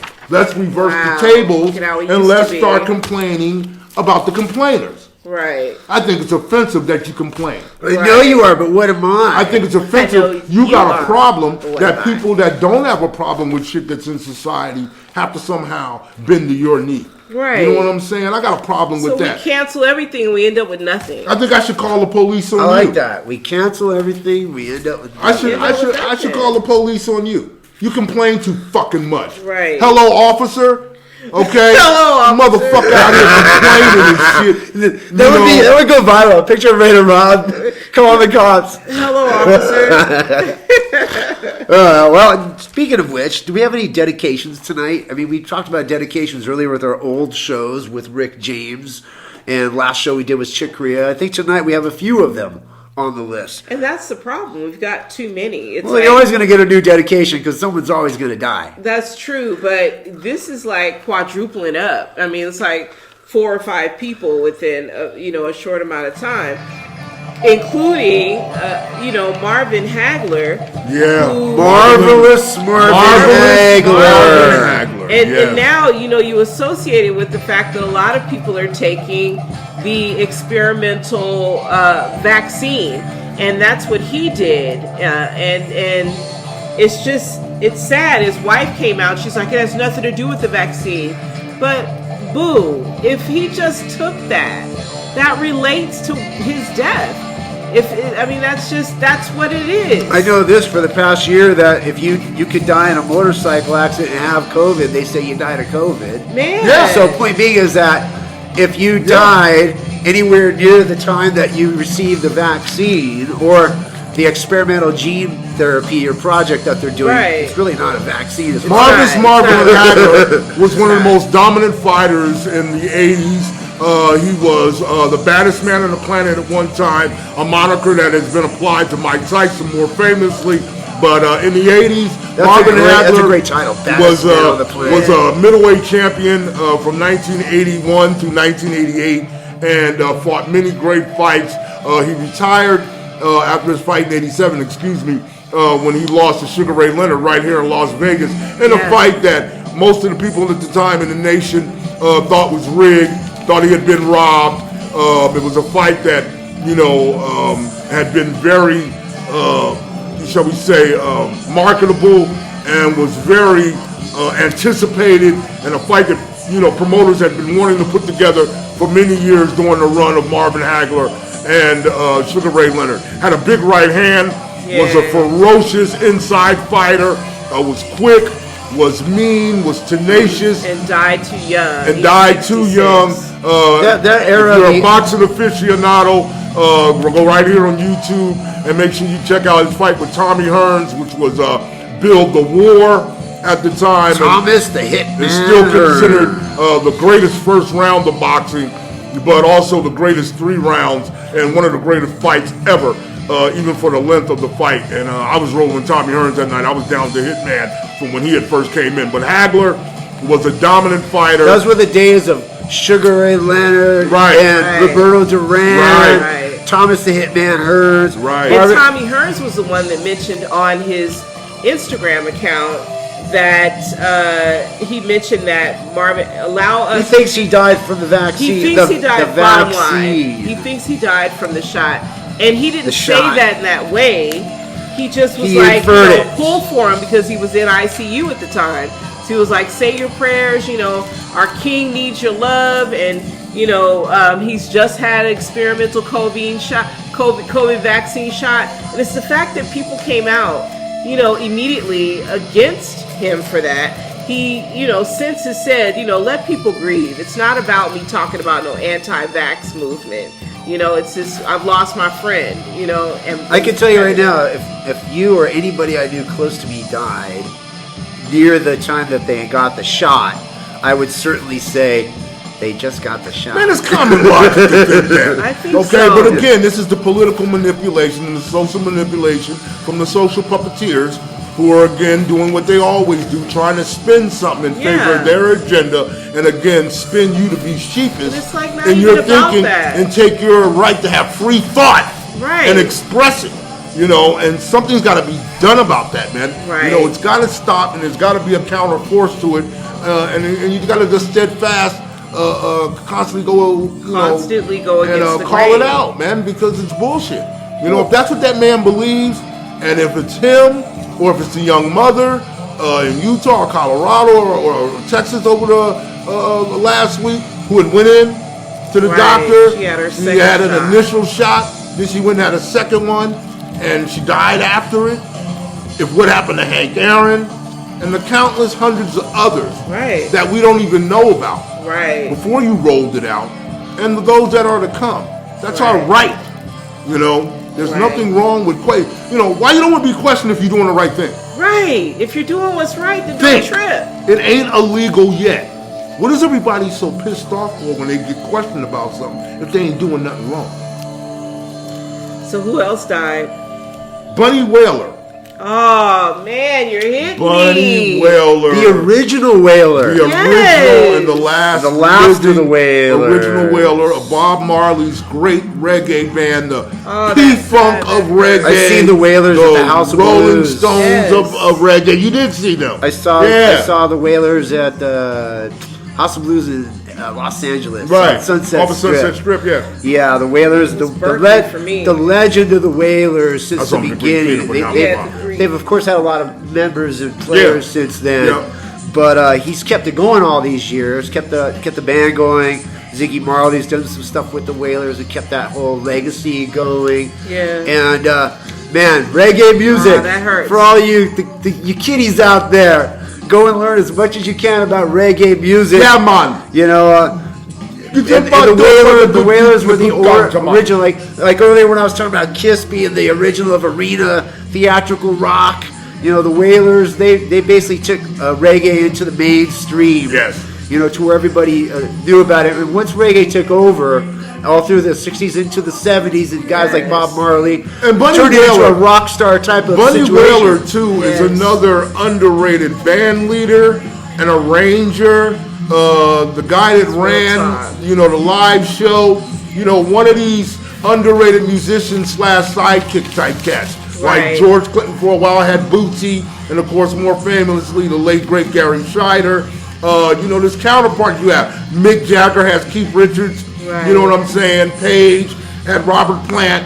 Or vice versa. Steve Tyler's got Joe Perry. The same thing. Bunny Wailer was Bob's right-hand man. And it was him and Peter Tosh and Bob that, were all together initially when they were first starting out down in Montego Bay. But yeah, man. And they broke it worldwide. Kinston. And now everybody loves reggae around the world. And that's a beautiful thing. So God bless Bunny Wailer, and God rest him too. I became a Rastafarian for all those reasons.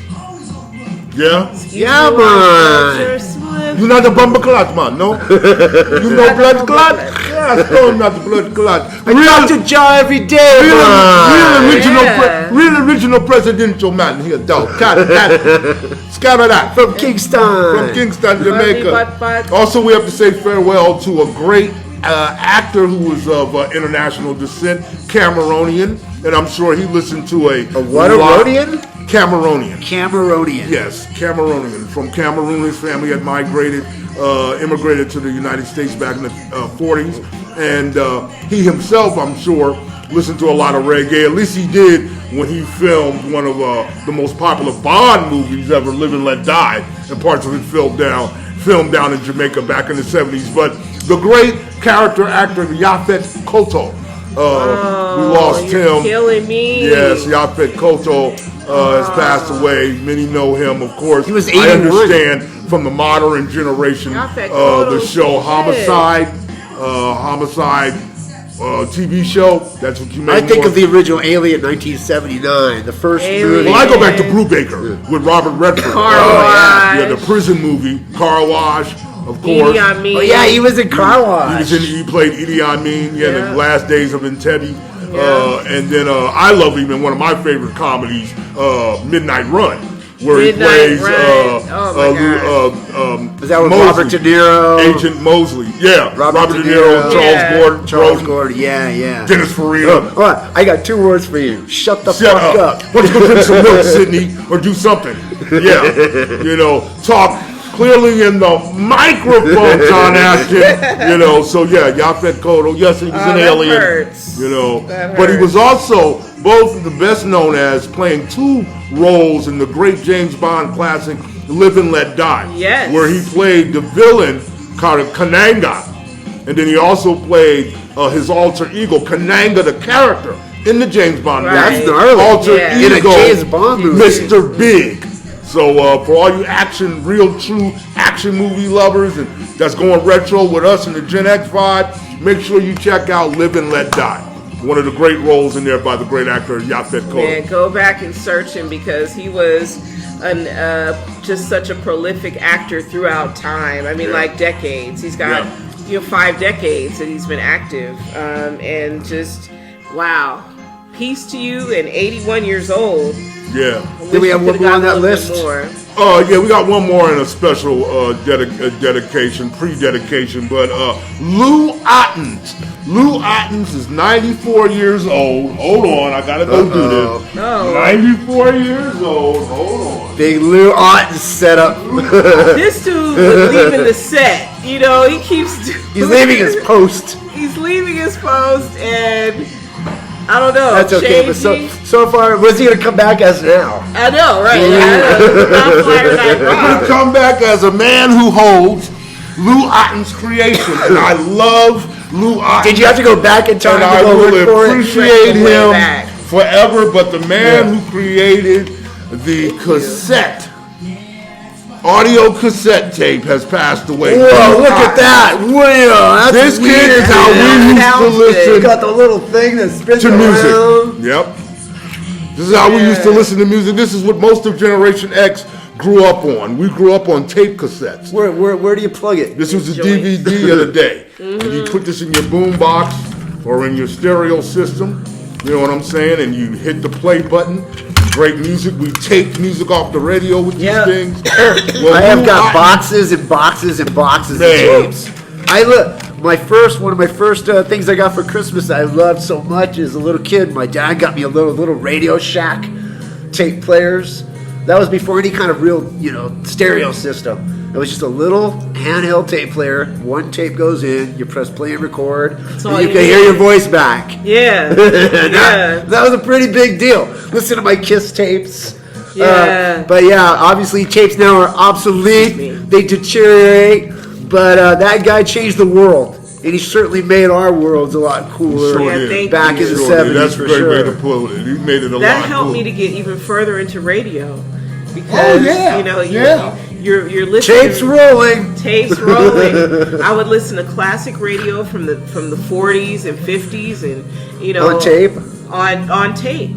Or I would tape them off the radio. Right, do, Mystery Theater and those types of old shows, and it's just nothing like it, That's just awesome. Oh, yeah, Lou Otten's 94 years old, a great inventor, man, an original. Right and on. another original, man, that I was sad to read a story today about and look forward to seeing her HBO documentary. A woman that I admired, being a musician myself and growing up during the time of the late 60s and 70s and 80s of, to me, the greatest period of music, particularly the greatest period of female vocalists. Being elevated from Aretha Franklin through Stevie Nicks and, whether it be Frida Prain or Evelyn Champagne King or Tina Marie, just women were very prevalent. Diana Ross, the Supremes, what have you, were big during that time when we were growing up. And so there was a great appreciation for the female musician and female artist. And one of the greatest and one of the legends is Tina Turner.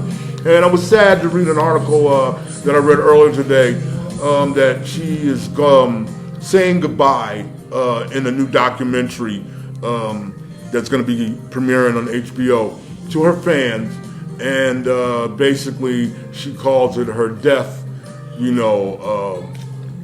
farewell. And it's very sad. Sometimes you do have this in entertainment and music, and it's like a goodbye letter. Public figure, they do this, or they'll go away, retire, or what have you, and it's just sad. That she's just had such a bad last 20 years personally with the suicide of her son.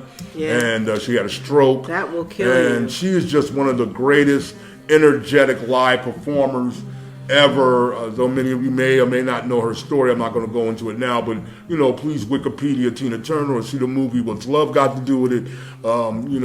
She just was a consummate. Tina Turner was a shot of adrenaline in the history of rock and roll and music in general. Yeah. She is the actual shot of adrenaline. Man. Yeah. When she hit the scene, she just changed the world. We were talking about Pam Grier as far as beautiful black women from that era that we love and revere. Tina Turner always jumps on that list for me too, because I know for me, just as a little kid, to see there weren't a lot of rock and roll black female singers. It was always doo-wop and pop and radio type of hits, R&B, which was all great stuff, and she's a great singer for all that too. But when she hit the stage with that energy and the dance moves and the go-go outfits with the high cats, the short skirt, and she sang with that energy. She was like a force of nature. Yes. And obviously to see her now in her last years of life, 81 years old. Just have that goodbye, it's hard to see. And that's why we do dedications on RaiderFan, even just thinking about what they mean to us. And this is what she's calling it, and she's just saying that she's stepping away. She's calling it like it is. Yeah, she has a great estate on Lake Zurich in Switzerland. That's where she's been. She renounced her American citizenship years and years ago. She says that she forgives Ike and thinks about him a lot, but she has nightmares, about the times that she had to live through. Yeah, and so she's got an incredible story to tell. Incredible story. But God bless you, Tina Turner. It was sad. Yeah. And she's a Sagittarius like me, Right. so I've always looked up to her just in terms of her ability to be so free and just living life and I don't know. She was just a really great role model for all of us. So that was sad to see. Yeah. But it's totally typical Sag, though. Right. I'll do this first. Let me do my own, tribute to you. To myself. Yeah. That's a great way to tell it the way I want to tell it. God bless you, Miss Turner. Yes. Love everything that you brought to the table and what you represented. And of course, he worked with the legendary Phil Spector, who we talked about earlier this year, after he had passed away, the producer. But yeah, God bless you, man. Thank you for everything you did. And, I was a big admirer and fan of yours. Yeah. All right, well, we got about an hour's worth of material left. Let's see if we can squeeze that in about 15. I'm calling it right now. John Cena is going to do a remake of an Arnold Schwarzenegger movie. Which one? I'm going to say it's either going to be a racer. I'd like to see him do something like Raw Deal, but it's not going to be a Terminator. But it might be something like Running Man, maybe, because which we're in also the future had right Yaphet Kotto. Which also had he was one of the Running Man. He was in Running Man. It could be Running Man. It might even be twins with some quirky new motherfucker. I don't know. But new midget guy. John Cena, the professional wrestler and now action movie star. You know how that goes. He is in a new Mountain Dew commercial where he's driving into like this circus Candyland type shit with this other guy, and he's got the straight haircut of Arnold Schwarzenegger from Twins. And he's even got a Hawaiian shirt on. And he's got that goofy grin on his face. And I was like, that's Schwarzenegger. Look. And it made me think to myself, they're projecting ahead, and that John Cena is the new Schwarzenegger, and he is going to do a Schwarzenegger remake. I'm calling it now. Within the next 2 years, John Cena will start a remake of an Arnold Schwarzenegger classic. See, I'm saying I hate that. First of all, Arnold Schwarzenegger is one of the great action heroes of all time. Let it go. Make new. I would be more approving of John Cena made a whole bunch of movies based on similar types of characters in today's present time. Yeah, without having to say, or even you can even be that same character in a different point of time, right? But don't remake the whole movie. Right. Don't go from start to finishing. We want to make pretty much our modern day carbon copy of something that was already done. Give me something original. Now, based upon that, Rob, last show we talked about the Generation X and all these things. In our days, and I know I sound like the old guy, but I just had to look this up. Between 1981 and 83, okay, a 2-year period. 81 and 2-year period. 81 and 83. I'm going to read them out fast as I can but take your time. It's just amazing that these all came out within a 2-year period. In 81, A Christmas Story, Meaning of Life by Monty Python, The Outsiders, Return of the Jedi, Scarface, Rumblefish, Trading Places, War Games. That's 81. Trading Places. I'm sorry, you have American Werewolf in London, Clash of the Titans, Escape from New York, Evil Dead, Heavy Metal, History of the World, Howling, Nice Dreams, Cheech and Chong, Porky's, Raiders of the Lost Ark, Raiders of the Lost Ark, Stripes, Time Bandits, Bill Murray, great movie, Stripes. 48 Hours, Blade Runner, Conan the Barbarian, The Dark Crystal, E.T. Go Phone Home, Come Home, First Blood, Pink Floyd, The Wall, Poltergeist, Rocky 3, The Thing, Tron, Star Trek, Wrath of Khan, and one of my favorite movies of all time, which is an Arnold Schwarzenegger movie, Conan the Barbarian. This all came out within 2 years. And you're telling me you're going to give me a remake? Right. After remake, after remake, after remake. Right. You used to be able to go to the movie theater. That's why they made these cineplexes. You can go see 2 or 3 movies in a day if you wanted to. Right. All right. That was fun. So give me something new. So who's mostly running Hollywood right now? Nobody, apparently. Radio. And they've got no fucking imagination. Nobody's running Hollywood. They keep remaking. I think Hollywood ran its course. So motherfuckers that got to remake and steal and co-op, particularly from our generation, shouldn't be the ones calling shots of what should be acceptable in society. Okay? You know, straight up. You know, if it's too hot in the kitchen, get your ass out of it. All right, if your ears are too sensitive for real talk, straight talk, cussing, all that shit, then man, turn the channel or move your ass away from it. You know what I'm saying? But people got a right to live and be who they are. You know, and so it's time to start canceling the cancelers. That's what I propose. I agree. All right, let's make that go viral. Hit the like button right there and hit us at RaiderFanRadio@gmail if you got a problem with it. And let me know where I can find you for lunch, personally. Man. Because we need to talk about it face to face. Speaking of problems, I am sporting the Fuck the FCC shirt. You can't really see it. Beautiful Black Hole Stef. With the feds, I'm out. Fuck the FCC shirt. Fucking with the feds. This was created. That's a beautiful picture right there. Oh goodness gracious. That's why they call it the beautiful Black Hole Stef. This was designed by Stonerdude. And it will be available on RaiderFanRadio.Vegas once the site is up. Because we're here back at it again. The FCC did a lot to censor truth in the last 20 years. And now they're censoring, fortunately, the weak-ass Grammys. We had a performance. I mean, it's just the Grammys are nothing anymore. And ratings are down. But complaints were up. And that was actually about the Cardi B, Meg the Stallion. These are people that, you know, that can't compare to like Diana Ross or, you know, the Parlay, you know, Brides of Funkenstein. Not even getting close. But Cardi B and Meg the Stallion came out and did, you know, like that wasn't even Madonna like a virgin on the '84 Grammys calendar. It wasn't. It wasn't really artistic. What's up, Esther? They were talking. She's got this song about wet ass pussy, so it was like, wow. What's it called? It's called wet ass pussy. Can you say that a little slower? I need to take that in a little. Wet ass pussy on the screen. Yes, and that's exactly what she was promoting. And then she did some kind of scissoring, you know, lesbian sex act on this fake bed on the stage. And I'm like, wow, this is on the Grammys. Which the bed's been done. Yeah, Prince has done that. Used the bed. Madonna. Yeah, it's just.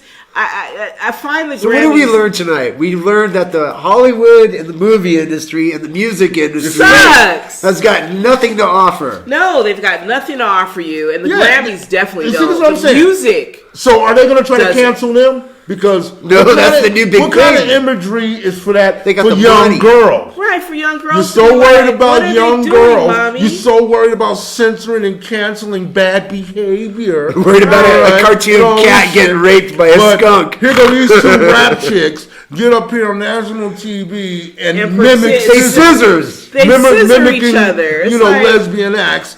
And that's cool if you want to promote gayism and all that, and the LGBTQ and all that. Man, knock yourselves out. We grew up in the Bay Area. Okay, you can't shock me. Right. Okay, you want to get on there. Let me get on there. Right. Okay, with some peanut butter. All right, what I'm saying? And some bourbon. Okay, and my favorite little freak. All right, and let me show you some shit on TV. Y'all ain't freaky.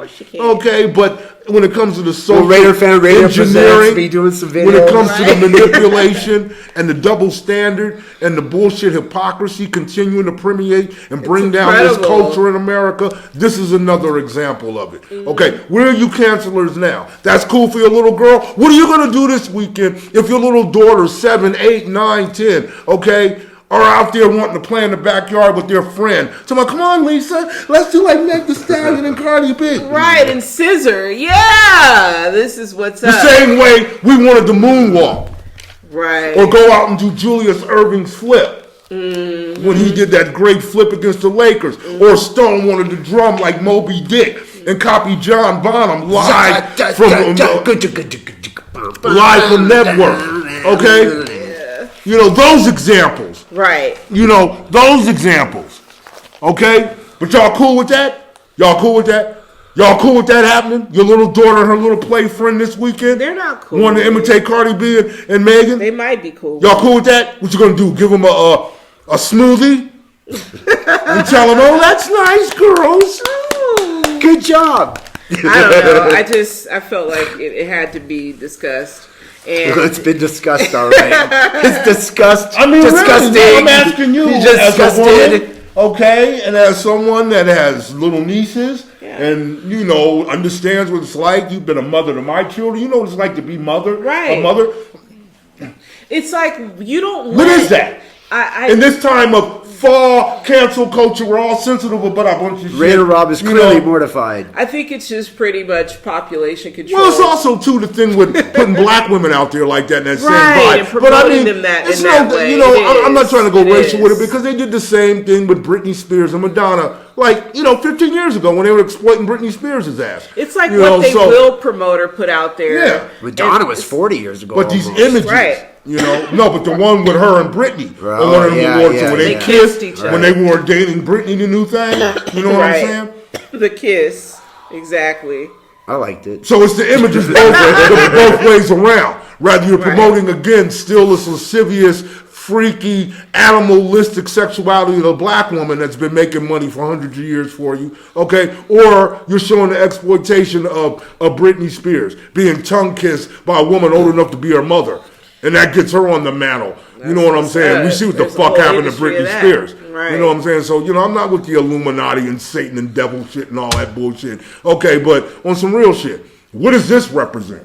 I mean, you know, it just represents the degradation of women. And it's interesting that it's happening in this whole Me Too, like, you know, I'm this, you know, superwoman type thing. It's just, it further promotes the conflict within the U.S. It's like, free yourself.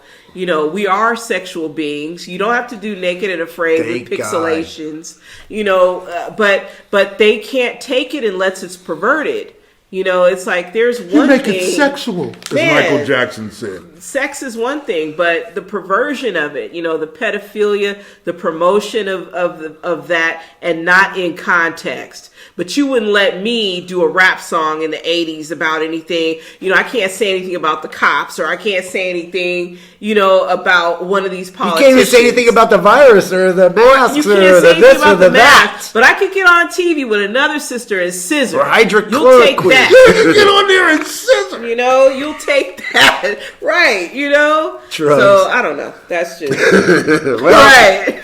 Well, I have nothing against what they did as far as But the confines of my house, it's a good time. That, you know, I'm not tripping on them doing that for the performance. I like it at a strip club, you know, and being freaky and all that in the performance. Rick James, man, I saw Rick James live. You know, they aren't real with their freakiness. They're faking. Yeah, it's fake freakiness. But what I'm saying is, you gotta write that on it. Fake freakiness. Fake freakiness. But it's the fact that the political shit to it, the social implications, and again, really the implications to young girls that are growing up when we're supposedly in an era of empowerment for women. Right. And empowerment for young girls. And here, I don't want to see nobody whining if scissoring becomes a popular thing in the industry.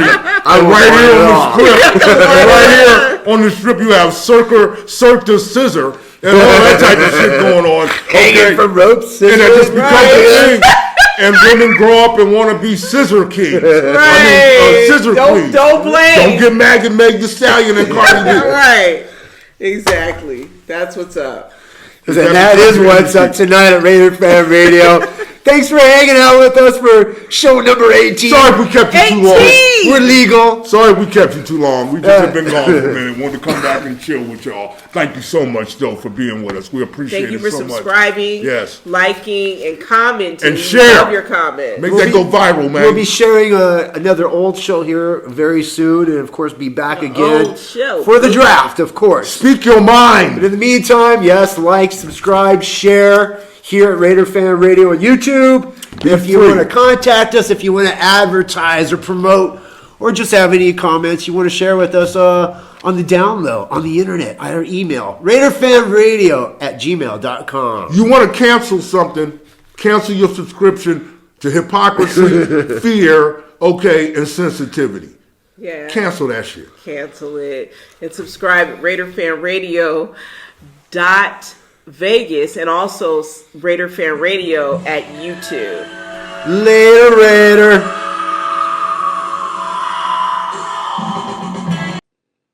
The views and opinions of RaiderFanRadio.Vegas, RaiderFanRadio.com, and RaiderFan Radio Media are not the views and opinions of the Las Vegas Raiders, Al Davis Football, Inc., or the National Football League.